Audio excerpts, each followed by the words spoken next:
संबंधित सवालों को करेंगे।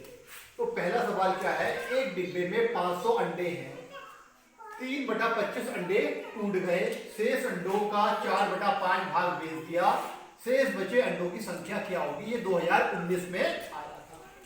तो उत्तर कैसे निकालेंगे, देखिए कुल अंडे कितने थे, 500, कुल अंडे थे 500, ठीक है।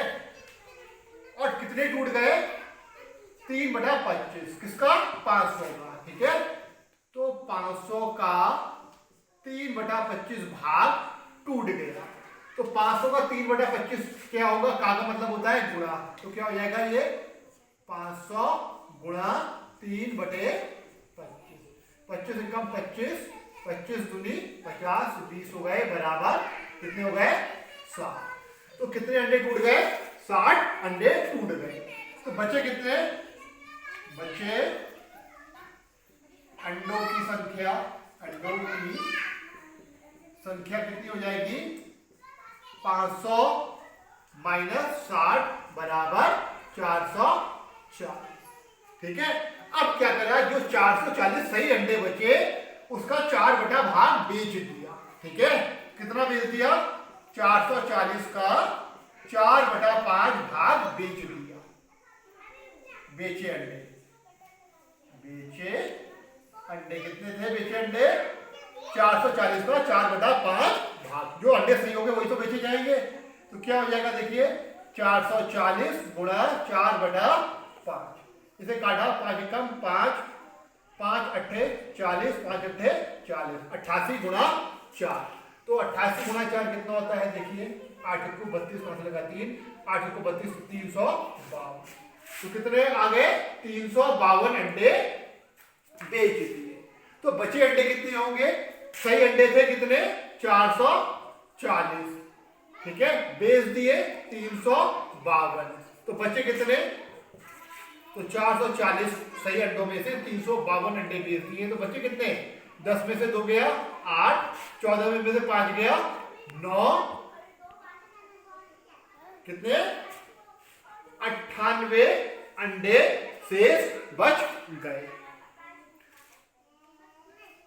सॉरी, 10 में से 2 गया 8, 13 में से 5 गए 8, तो कितने अंडे बच गए, 88 अंडे शेष बच गए। अगला सवाल है, एक पानी की टंकी जिसकी पूरी भरे होने पर धारिता 36 किलोलीटर थी, यानी एक ये पानी की टंकी थी, अगर हम इसमें पूरा पानी भरे तो कितना पानी आ रहा है इसमें, 36 किलोलीटर, कितना 36 किलोलीटर, ठीक है।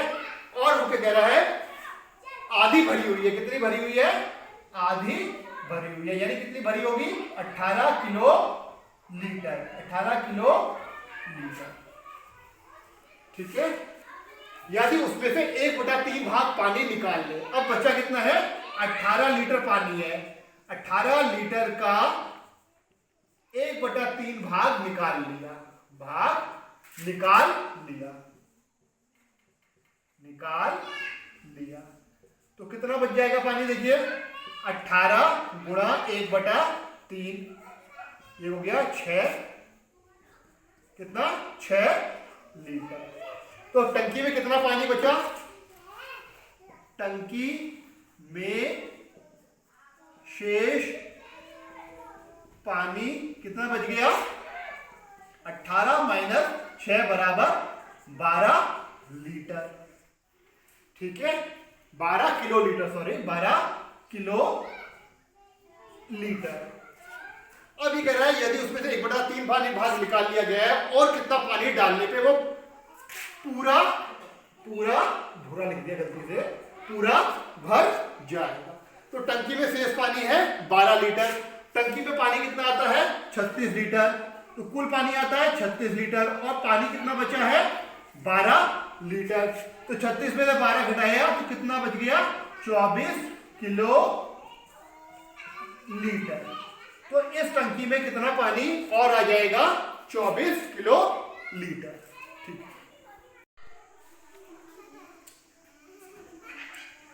हो गया। अगला सवाल है एक पानी की टंकी 2/3 भरी हुई है। कितनी भरी हुई है? ये पानी की टंकी है, ये 2/3 भरी हुई है। कितनी भरी हुई है?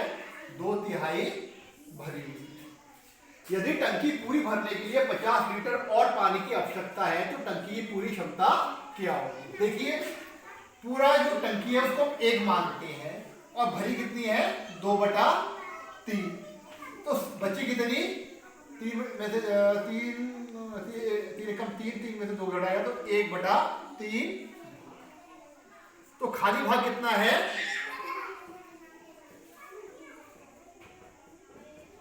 जो ये टंकी थी 2/3 भाग भरी हुई थी और पूरी टंकी को हम 1 मानते हैं, तो 1 में से 2/3 घटाया तो बचा हुआ खाली भाग कितना आ गया? 1/3 भाग। अब ये कह रहा है यदि टंकी पूरी भरने के लिए 50 लीटर और पानी की आवश्यकता है, यानी जो बचा हुआ 1/3 भाग है उसके लिए कितना पानी लगेगा? उसके लिए पानी लगेगा 50 लीटर। ठीक है, 1/3 भाग भरने के लिए पानी कितना लगेगा? 50 लीटर। तो 1 भाग यानी पूरा, 1 भाग मतलब पूरा भरने के लिए कितना पानी लगेगा? इसकी क्रॉस मल्टीप्लाई हो जाएगी तो मल्टीप्लाई हो जाएगी तो 50 गुणा 3 बराबर 150 लीटर। तो पूरी टंकी भर की क्षमता क्या है? 150 लीटर। बड़ा इजी क्वेश्चन था, वर्बली भी इसको हल कर सकते थे। अगला क्वेश्चन है, एक ड्रम का 1/5 भाग दूध से भरा हुआ है। कितना भाग भरा हुआ है? ये 1/5 भाग भरा हुआ है। वैसे ही पूरा हम 1 मानेंगे तो शेष भाग कितना होगा? 1 - 1/5 यानी कितना हो जाएगा? 5 × 5, 5 में से 1 गया, 4/5 भाग ये खाली भाग है ड्रम का। खाली भाग कितना हो गया? 4/5।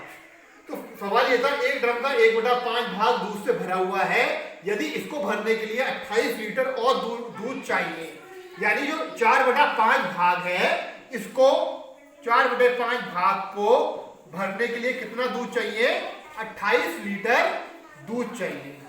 28 लीटर दूध। ठीक है, 1/5 तो भरा ही हुआ था, शेष यानी 4/5 भाग भरने के लिए हमें कितना दूध चाहिए? 28 लीटर। तो क्या हो जाएगा? देखिए, 4 भाग भरने के लिए कितना हो जाएगा? क्रॉस मल्टीप्लाई हो जाएगी। देखिए, 5 गुणा 28 लीटर। तो 1 भाग के लिए कितना हो जाएगा?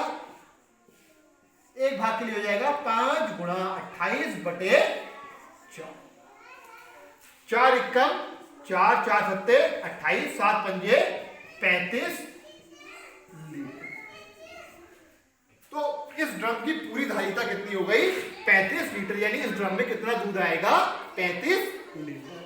तो इन सवालों को हम बहुत जल्दी वर्बली भी हल कर सकते हैं, लेकिन आपको ये हल करके दिखाया इसलिए थोड़ा इसमें टाइम लगा। आपको वहां पर टाइम कम खर्च करना है और सवाल को कम समय में हल करके दिखाना है। अगला प्रश्न है, किसी संख्या के 5/7वें भाग एवं 7/11वें भाग का अंतर 6 है तो वह संख्या कितनी होगी? ये सवाल 2011 में आया। तो बहुत सरल है, किसी संख्या के 5, मानो वो संख्या x है, कितनी है? x है, तो क्या कह रहा है? 5/7 x और 7/11 x का जो अंतर है वो क्या है? 6। माना संख्या क्या थी? x का 5/7 भाग क्या हो गया? 5/7 x और 7/11 x बराबर 6। तो इनका हमने क्या ले लिया? एलसीएम। कितना आ गया? 7 और 11 का एलसीएम आ गया 77। तो देखिए, 7 से 77 को भाग दिया, कितना आ गया? 11 गुणा 5x। 11 से 77 को भाग दिया, 7 गुणा 7x बराबर 6। 11 पंजे कितना हो गया? ये 55x माइनस 7 49x बटा 77 बराबर 6। 55 में से 49x घटा तो कितना बचा? 6x बटे 77 बराबर 6। ये 6 में से 6 कटा और यहां बचा 1, तो x बराबर 1 की 77 से गुणा हुई तो कितना आ गया? 77। तो कितनी होगी? तो संख्या कितनी होगी? 77 होगी। दूसरा सवाल है, 3/5 किलोग्राम सोने का मूल्य अगर 240 है तो आधा किलो सोने का मूल्य क्या होगा? तो जैसे हमने पिछले सवाल करे थे उसी की तरह 3/5 किलोग्राम का मूल्य कितना है? 240। तो 3 किलोग्राम का मूल्य कितना हो जाएगा? 240 गुणा 5। तो 1 किलोग्राम का मूल्य कितना हो जाएगा? 240 गुणा 5 बटे 3, 3 एकम 3, 3 अट्ठे 40 यानी 80, 80 पंजे 400। तो यानी 1 किलोग्राम का मूल आया 400, हमें कितने का निकालना है? आधा किलो का। तो 1 का 400 है तो आधे किलो का कितना हो जाएगा? 200 रुपए। अगला सवाल क्या है? 7 बटे 21 सॉरी 17 बटे 21, 17 बटे 23, 17 बटे 29 और 17 बटे 25 को हमें आरोही क्रम में लगाना है। तो हम ये देख रहे हैं इन सबके अंश समान है। जब अंश समान होते हैं तो जिसका हर सबसे बड़ा होता है वो भिन्न सबसे छोटी होती है। तो सबसे छोटी भिन्न क्या हो जाएगी? 17 बटे 29। उससे बड़ी क्या हो जाएगी? 17 बटे 25। उससे बड़ी क्या हो जाएगी? 17 बटे 23 और सबसे बड़ी क्या हो जाएगी? 17 बटे 21। तो ध्यान रखना, जब अंश समान है तो जिस भिन्न का हर सबसे बड़ा होगा वो भिन्न सबसे छोटी होगी।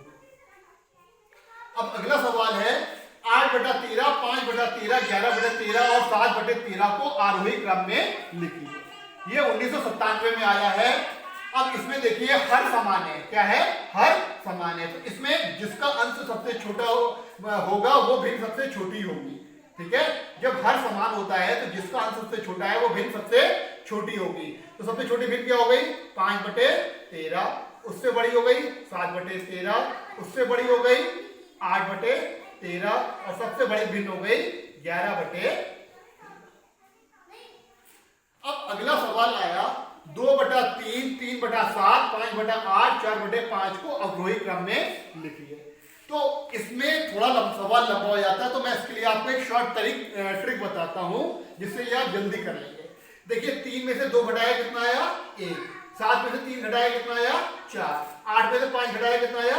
3। 5 में से 4 घटाया कितना आया? 1। अब हम क्या करेंगे? जो अंश है, ठीक है, जो अंश है उनको इनसे भाग कर देंगे। जैसे देखिए 2 बटा 1, 3 बटा 4, 5 बटा 3 और ये क्या हो गया? 4 बटा 1। समझ में आया आपको? पहले हमने क्या करा? हर से अंश को घटाया। 1 आया, 7 से 3 घटाया 4 आया, 8 से 5 घटाया 3 आया, 5 से 4 को घटाया 1 आया। अब हम क्या करेंगे? जो ये संख्या हमें मिली उससे अंशों को भाग देंगे। तो हमने इन सबको अंशों को उनके कॉरस्पॉन्डिंग जो घटाने से आए हैं उनसे भाग दिए। यानी 2 को 1 से भाग करा, 3 को 4 से करा, 5 को 3 से करा और 4 को 1 से करा। तो देखिए कितना आ रहा है? 1 से 2 को भाग करा कितना आएगा? 2।